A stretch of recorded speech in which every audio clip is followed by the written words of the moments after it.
Assalamualaikum warahmatullahi wabarakatuh. Kembali lagi bersama channel Rentang Kisah. Kali ini, saya akan berbagi kisah mengenai Hammah bin Iblis, cucu iblis yang kembali menyembah Allah Subhanahu wa Ta'ala. Iblis merupakan salah satu makhluk gaib yang disebutkan dalam Al-Quran. Ketika Nabi Adam alaihi salam diciptakan sebagai manusia pertama, Allah memerintahkan para makhluk untuk sujud. Namun, Iblis menolak perintah tersebut. Sebagaimana dalam Quran Surah Al-Baqarah ayat 34 yang artinya berbunyi, "Dan, ingatlah, ketika kami berfirman kepada para malaikat, sujudlah kamu kepada Adam, maka sujudlah mereka kecuali Iblis. Ia enggan dan takabur, dan ia adalah termasuk golongan orang-orang kafir."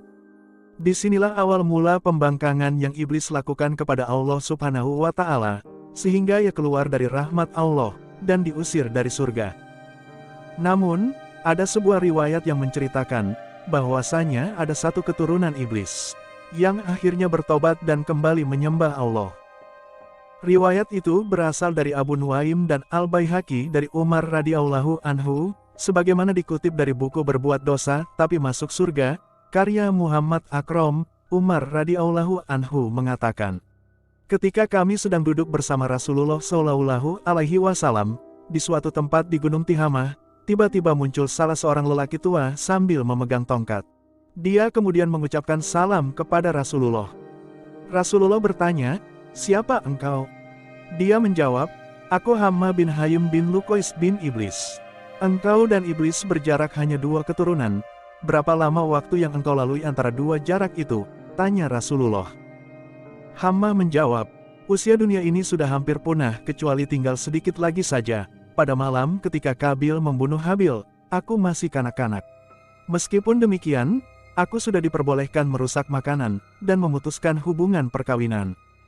Nabi Shallallahu Alaihi Wasallam bersabda, 'Alangkah buruknya perbuatan orang tua yang dikutuk, dan anak muda yang diajarinya.'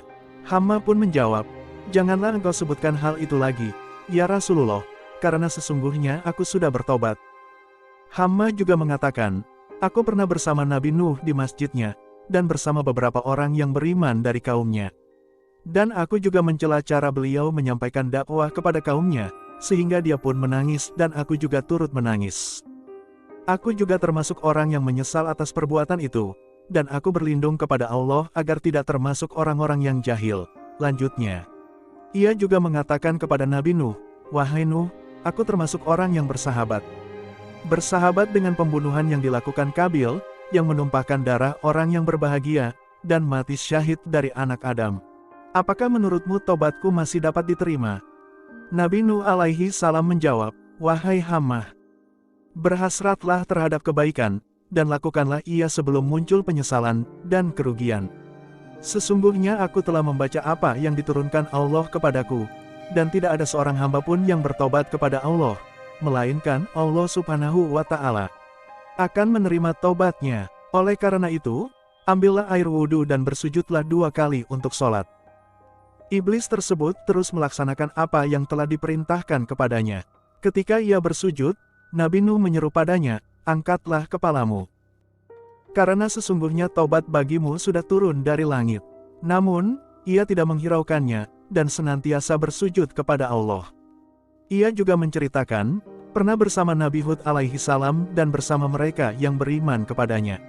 Seperti yang ia lakukan kepada Nabi Nuh, ia juga mencela cara dakwah Nabi Hud kepada kaumnya, sehingga Nabi pun menangis dan Iblis pun ikut menangis. Ia mengatakan sering bertemu Nabi Yakub dan Nabi Yusuf di tempat orang awam yang buta huruf. Selain itu, ia bertemu Nabi Ilyas di lembah. Ia bertemu Nabi Musa, dan beliau turut mengajarkan Taurat kepadanya. Nabi Musa alaihi salam berkata, 'Jika engkau sempat bertemu Nabi Isa alaihi salam putra Maryam, sampaikan salamku kepadanya.' Kemudian, ketika ia bertemu Nabi Isa, ia pun menyampaikan salam Nabi Musa. Nabi Isa lalu berkata, 'Jika engkau bertemu Nabi Muhammad Shallallahu Alaihi Wasallam, sampaikan salamku kepadanya.' Setelah mendengar kisah tersebut, Rasulullah memandang ke arah yang jauh.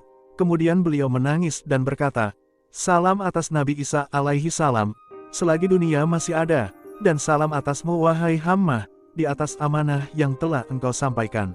Lalu, Hammah berkata, "Wahai Rasulullah, lakukanlah sebagaimana yang pernah dilakukan oleh Nabi Musa kepadaku, yakni beliau mengajarkan aku kitab Taurat."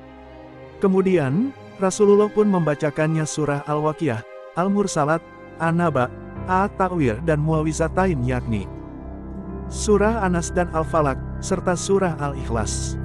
Setelah itu, Rasulullah Shallallahu Alaihi Wasallam menanyakan kepada Hammah apa yang ia butuhkan. Namun, beliau menghentikan ceritanya sebelum Hammah menyampaikan keperluan-keperluannya. Sehingga Umar radhiyallahu anhu tidak tahu apakah iblis yang bertobat itu masih hidup atau sudah meninggal dunia. Wallahu alam bisawab. Sekian konten Islami kali ini.